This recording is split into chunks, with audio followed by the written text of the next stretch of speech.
Hello friends, இந்த summer சீசனுக்கே உரிய மாங்காய் ஊறுகாய் ஸ்பெஷல் எப்படி செய்கிறதுன்னு பார்க்கலாங்களா? டக்குன்னு ஒரு மாங்காய் ஊறுகாய். அதுக்கு கொஞ்சம் ஒரு ஸ்பூன் கடுகும் ஒரு ஸ்பூன் வெந்தயமும் போட்டு கொஞ்சம் பொரிய விடணும். லைட்டாக பொரிய விட்டு அதை நல்லா அரைச்சி பொடி பண்ணி வச்சுக்கலாம்.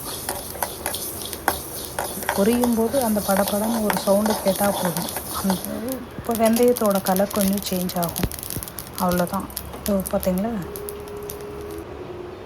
பொடி பண்ணி வச்சுக்கலாம், தனியாக எடுத்து வச்சுக்கலாம். இப்போ ஒரு கடாயை வச்சு கொஞ்சமாக எண்ணெய் ஊற்றி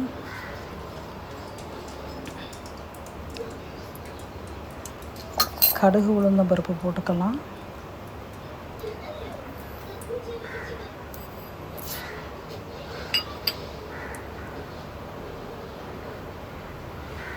கடுகு பொரிஞ்ச உடனே கொஞ்சமாக கருவேப்பிலை போட்டுக்கலாம்.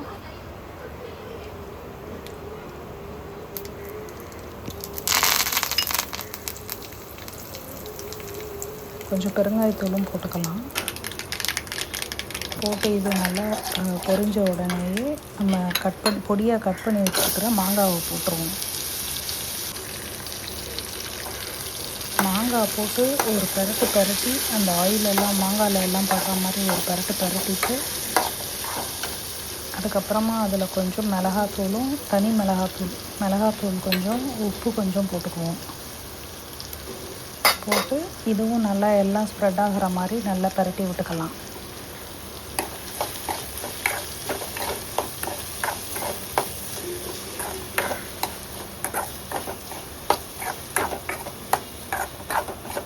இதை ரொம்ப நேரம் வேக வைக்கணும்லாம் அவசியம் இல்லை. லைட்டாக ரெடிமேட் ஊறுகாய் மாதிரி அது.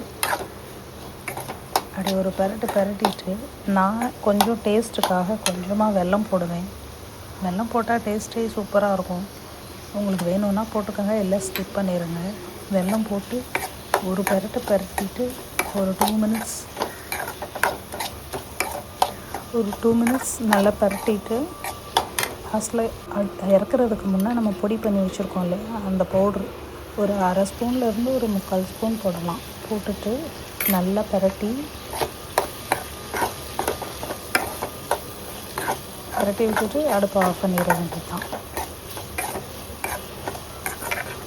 சாம்பார் சாதம், ரசம் சாதம், தயிர் சாதம் எல்லாத்துக்குமே சைட் டிஷ் மாங்காய் ஊறுகாய் ஸ்பெஷல் ரெடி.